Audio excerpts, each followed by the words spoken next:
G'day. This is Ray Powell. I am a former military officer, director of Sea Light, and this is the pilot episode of Why Should We Care About the Indo-Pacific? This is where my co-host, Jim Carouso, and I dig into the question of, we've got this big region of the world that we keep trying to pivot to, and yet somehow other things keep happening.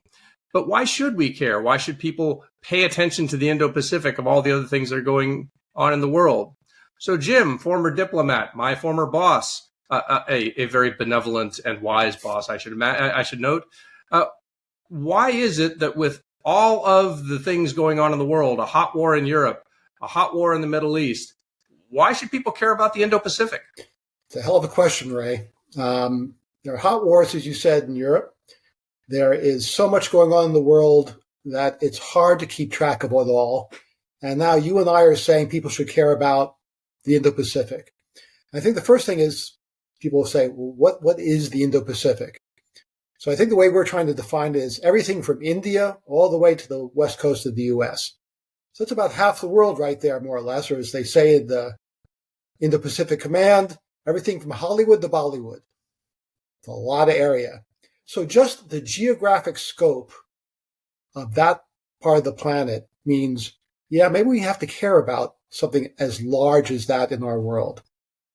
Secondly, it's not just large physically. The population of the world is such that almost half of the people who exist, of the 8 billion people or so in the world, almost 4 billion are in this area. So you might want to care about what 4 billion people are up to and how it may affect us here at home. And finally, it's not just big in terms of population, it's big in terms of global economy. China, by most accounts, is the second largest economy in the world. Japan is third. We have other countries like the countries of ASEAN. We have Australia. And, of course, we have India.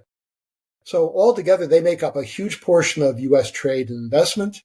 It makes a huge portion of the global economy. And what they do, as we found from the supply chain problems for the pandemic, what happens there inevitably impacts us here.